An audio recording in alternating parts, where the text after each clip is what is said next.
いいか、俺は年収1億円の社長。人生というギャンブルに勝った勝ち組。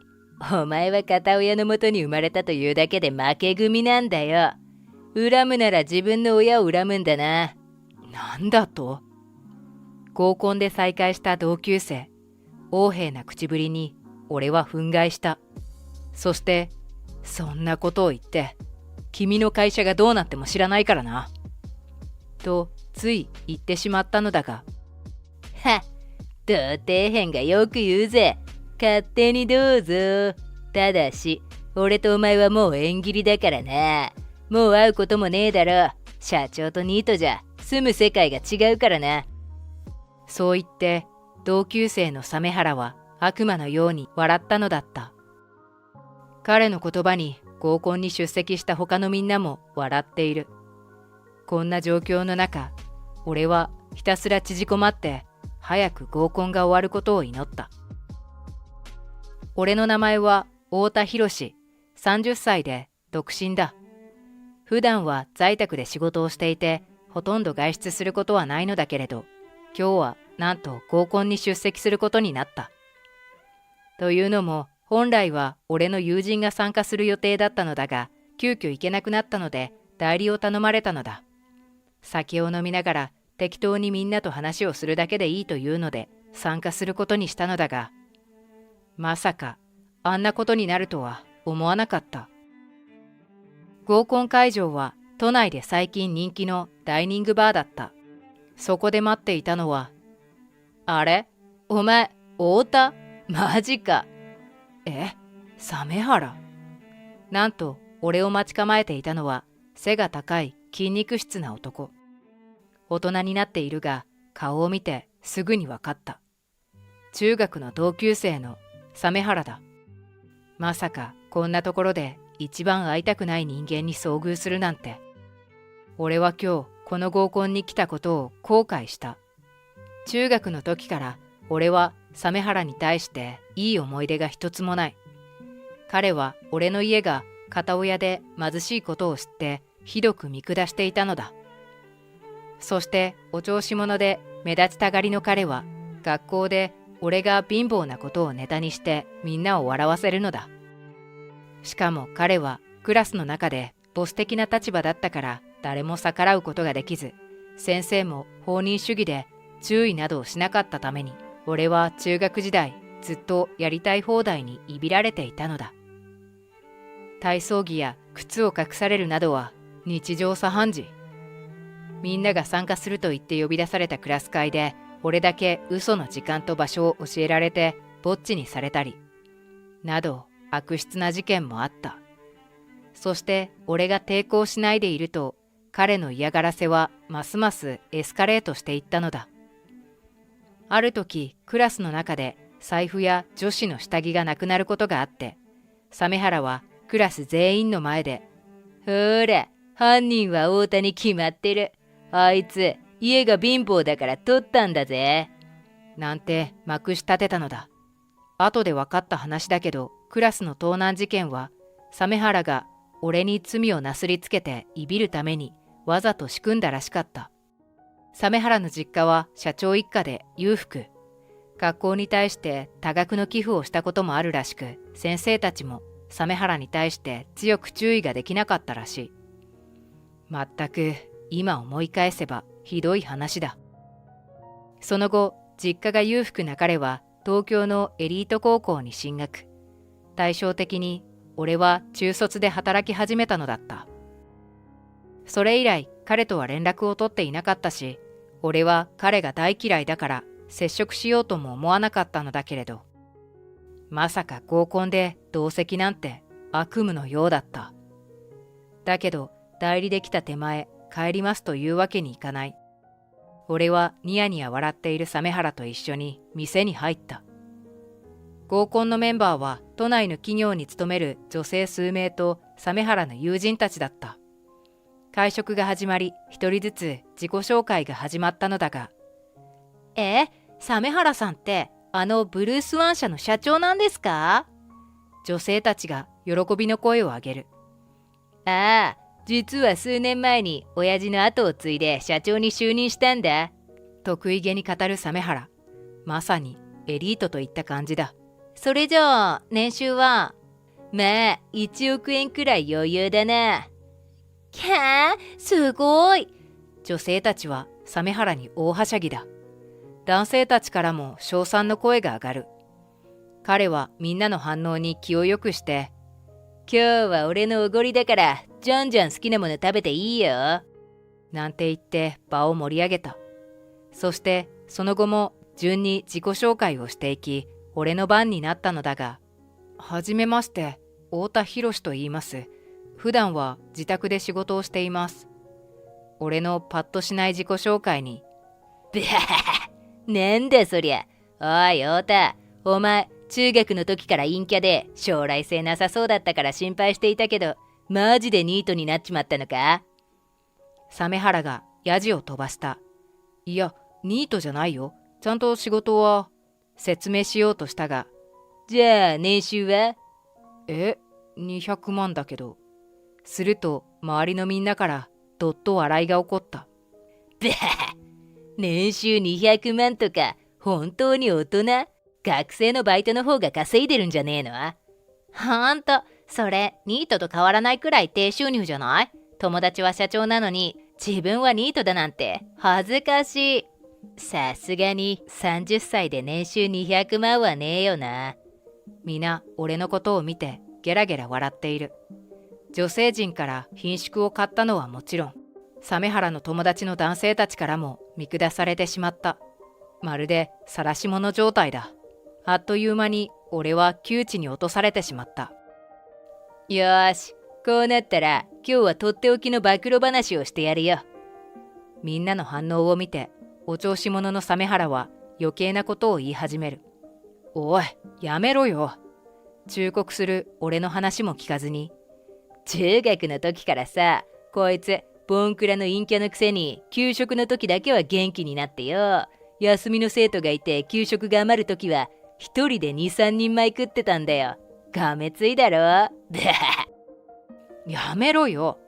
さらに俺の注意なんか無視して、それからさ、もっとひどい話があるんだ。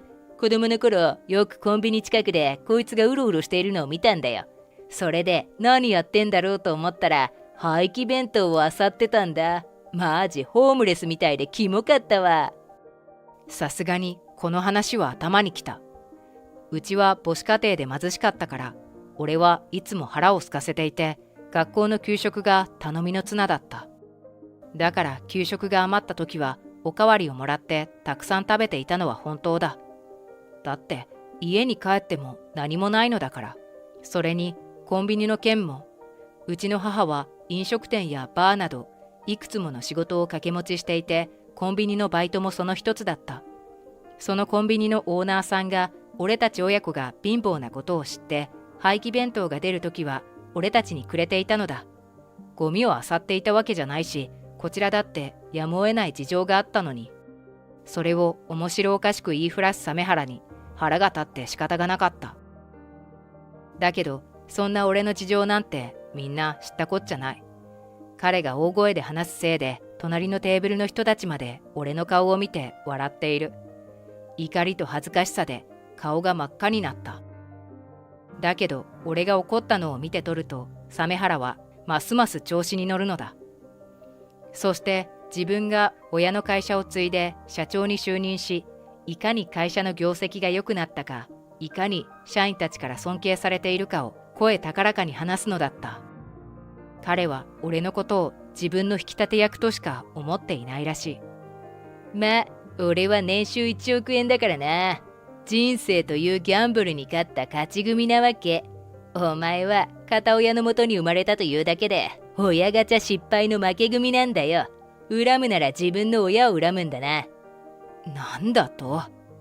あまりの横柄な口ぶりに、最後には俺も完全に頭にきてしまい、そんなことを言って、君の会社がどうなっても知らないからな、とつい言ってしまったのだが、俺の言葉を聞くと、彼は急に不機嫌になって睨みつけてきた。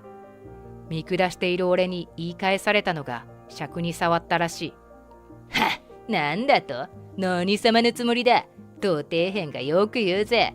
勝手にどうぞ。ただし、俺とお前はもう縁切りだからな。もう会うこともねえだろうな。社長の俺とニートのお前じゃ住む世界が違うから。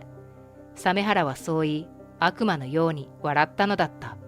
彼の言葉に合コンに出席した他のみんなも笑っている。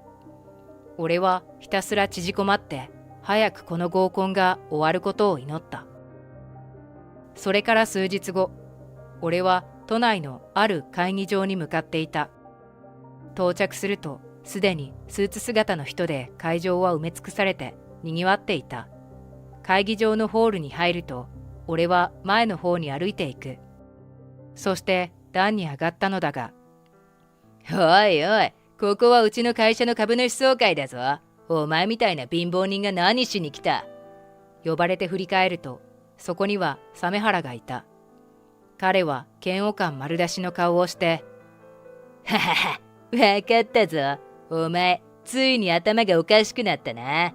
この間の合コンで中学時代のことを暴露されたから、思い詰めて何かよからぬことを考えているんだろう。おい、誰か警備に連絡してくれ。鮫原はそう言ってみんなに向かって叫んだ。だけど誰も動かない。おい、何やってんだ？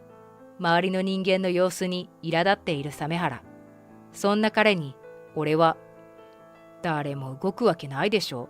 だって俺は君の会社の筆頭株主なんだから。今日の臨時株主総会も俺がみんなを呼んだんだ。はあ？きょとんとしている鮫原。だけどすぐに彼は、なんだと？中卒のお前が筆頭株主だと？そんなことあるわけないだろ。そもそもニートのお前が株なんかどうやって買うんだよ。年収200万じゃ食ってくだけでも精一杯だろうが。ああ、そのことだけど、鮫原の言葉に俺は、この間の飲み会、俺はつい月収の話だと思って月収200万のつもりで言ったんだ。それを勝手に君たちが年収200万だと言って笑って騒いだだけ。躍起になって訂正するのも大人げないから黙っていたのだけれど、俺は投資家として月200万から500万は稼いでいるよ。はあ？月収200万だと？きょとんとしている鮫原。まだわけがわからないという彼に対して周りの他の株主たちが俺の素性について説明した。俺が中卒なのは間違いない。だけどそれは片親のためじゃない。自分なりの考えがあってそういう生き方を選んできたからだ。俺は家庭があまり裕福ではなかったから中学を卒業したらすぐにでも働きたかった。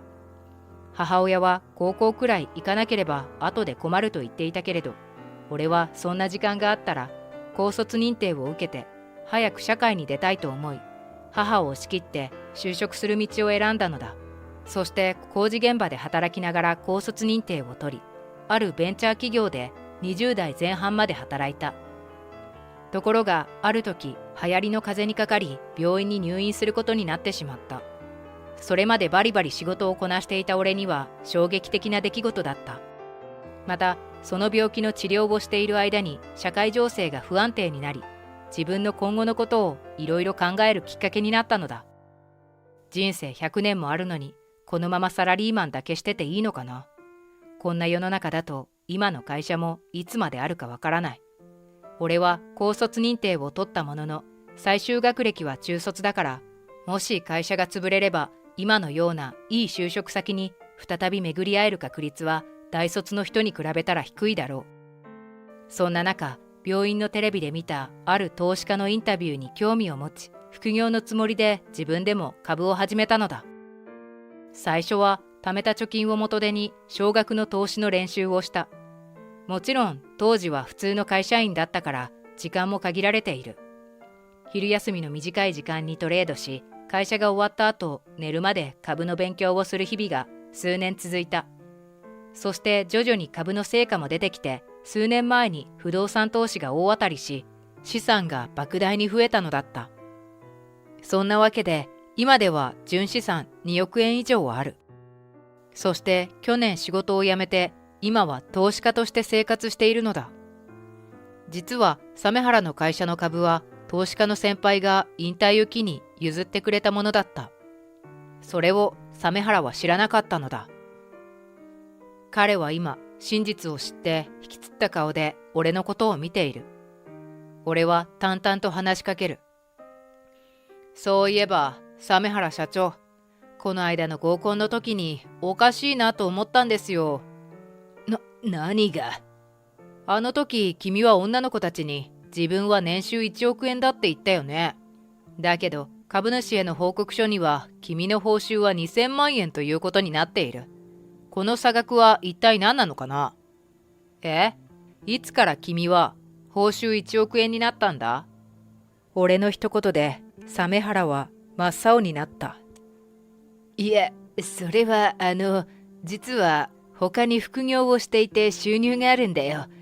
それから上司の前だから見栄を切って多く見積もってしまったんだ。お前も男ならわかるだろ。つい口から1億円だなんて出てしまって。大慌てででっち上げた言い訳をまくし立てる鮫原。だけどこっちはすべて裏を取った上で話をふっかけたのだ。こんなことで逃しはしない。黙りなさい。君が会社のお金を横領していることは調査済みだ。今日の臨時総会はこの件について、君の社長職を解任するか否かを議論するために開催したんだ。なんだと？おい、待ってくれ、太田。俺と二人で話をしよう。話せばわかるはずだ。慌てる鮫原を無視して株主総会はスタートした。鮫原氏の社長解任に賛成の方は挙手をお願いします。俺の一言に一斉に手を挙げる株主たち。俺はぐるっと会場を見渡したが、社長解任で満場一致のようだ。待ってくれ、これは何かの間違いなんだ。と狂ったように叫んでいる鮫原。だけど彼が助かる道は残されていない。総会は社長解任を議決した。その後、社長を解任された鮫原に待っていたのは止まらない転落だった。彼は横領の罪で逮捕されてしまった。自慢していた財産も没収され、一族全体が没落してしまったという。彼はその後、刑務所から出てきて再起を図り、事業を始めようとしたのだが、失敗。大きな借金を抱えてしまったらしい。相当金に困っていたらしいが、プライドが高い彼は、今更会社勤めもできない。そこで良くない外国人と一緒になって詐欺サイトを作り、他人から金を巻き上げていたみたいだ。だけどそのことが警察に見つかって、この間また逮捕されたらしい。彼はこのままずっとつまらない罪で刑務所に出たり入ったりを繰り返すんじゃないかと思う。そういえばあの合コンに出席していた鮫原の友達や女性たちは皆風の噂で俺の話を聞いてとても悔しがったという。底辺ニートだと思っていた男が金持ちの投資家だったからだ。そのうち数人は俺に対してビジネスパートナーになってくれとか、また合コンをしないかとか、下心丸出しで誘ってきたが、俺は皆断ってしまった。彼らも皆今では平凡なつまらない毎日を送っているという。俺はその後地方に移住し、自分で畑を買って趣味の農業をやりながら投資の仕事をしている。地元でお嫁さんももらって、来年には子供も生まれる予定だ。最近では余った野菜を集めて、貧しい家庭の子供たちに食事を提供する子ども食堂やフードバンク、親の就業支援の活動に力を入れている。仕事を通じて社会をより良くしていけるように、これからも頑張ろうと思う。